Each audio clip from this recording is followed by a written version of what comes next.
ये सरकार बड़े उद्योगपतियों की सरकार है और ये स्कूल भी बड़े उद्योगपतियों के स्कूल है।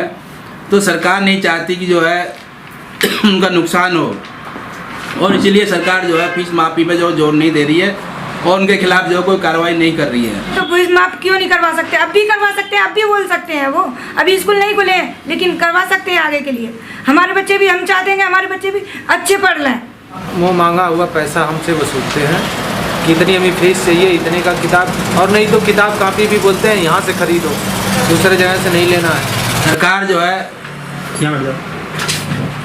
मकान मालिकों से कहती है कि आप जो है किराया ना लो, तो वो तभी संभव है कि जब सरकार जो उनके बिजली के पानी के बिल भी माफ़ करें।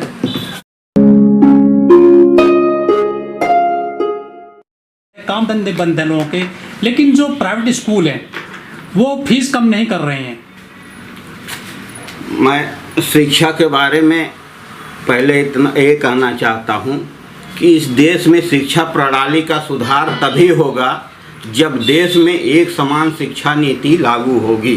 जी, आपके पास उदाहरण है, चाहे विकसित कंट्री, चाहे आप जापान को ले लो, चाहे अमेरिका को ले लो या चीन को ही ले लो, वहाँ पर शिक्षा एक समान शिक्षा है और शिक्षा फ्री है।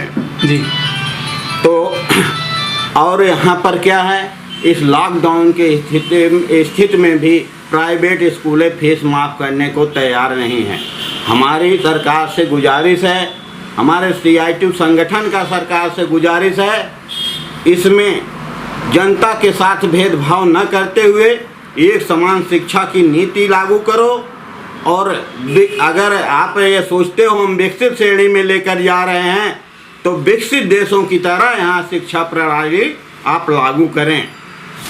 कोरोना महामारी में गरीब लोग जो है पूरी तरह प्रभावित है। बच्चे की फीस भरने के लिए उनके पास पैसे नहीं हैं।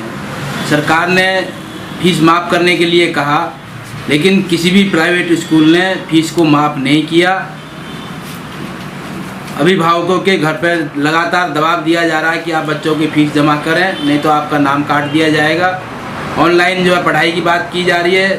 गरीब आदमी के पास जो है बड़ा फ़ोन नहीं है जिससे कि जो है वो ऑनलाइन पढ़ाई कर पाए। तो ना तो पढ़ाई हो पा रही है, ना पढ़ाई के लिए उनके पास पैसा है, ना कापी किताब के लिए उनके पास पैसा है, ना फीस देने के लिए पैसा है। और प्राइवेट स्कूल के जो है मालिकान लगातार जो है अभिभावकों पर इस बात का दबाव है कि आप फीस जमा करो, नहीं तो आपको जो है स्कूल से निकाल दिया जाएगा। इसी तरह सरकार ने कहा कि जो है पिछले माह मार्च में कि जो है 1 महीने का जो किराया जो है माफ़ कर दिया जाए, लेकिन किसी ने किराया माफ़ नहीं किया। कुछ लोग हो सकते हैं जिन्होंने नहीं लिया हो, लेकिन ज़्यादातर मालिकों ने जो है किराया वसूला है और जो नहीं दे पाए उनको या तो निकाला जा रहा है या निकालने की जो धमकी दी जा रही है। अच्छा गंगेश्वर जी, जो सरकार हैं हमारे, जो मुख्यमंत्री हैं हमारे उत्तर प्रदेश में, उस सरकार ने भी नहीं कहा है कि वो प्राइवेट स्कूलों से कि वो बच्चों की फ़ीस माफ़ कर दें, कॉलेजों में माफ़ कर दें। उन्होंने तो और वजीफ़ा और जो वजीफ़ा मिलता था जो गरीब जातियों को, वो भी ख़त्म कर दिया है। क्या सरकार भी ये वाकई में चाहती है कि जो बच्चों की फ़ीस माफ़ नहीं की जाए?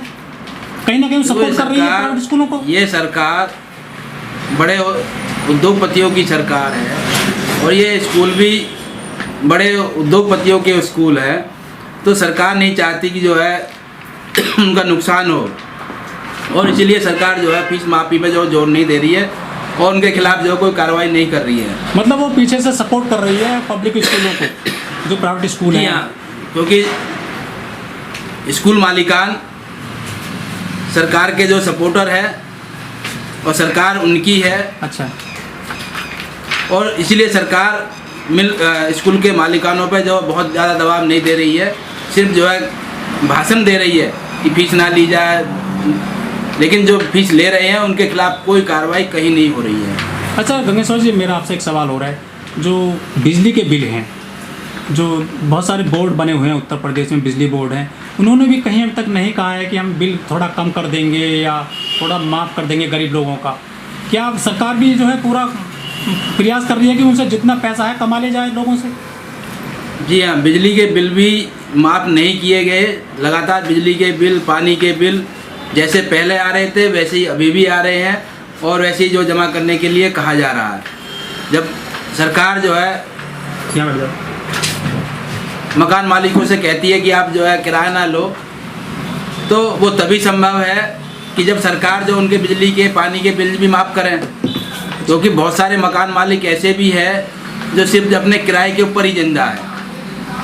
कुछ बड़े मालिकान हो सकते हैं जिनके बहुत सारे कमरे हो सकते हैं, रेंट का काम हो सकता है, लेकिन एक बड़ा हिस्सा यहाँ ऐसा भी है जिसके 2 कमरे 4 कमरे हैं, उसने किराए पर दे रखे हैं। तो सरकार जब उनसे माफ़ करने की बात करे तो उनके बिजली के पानी के बिल भी माफ़ करें, तभी तो उनको भी रियायत मिल पाएगी।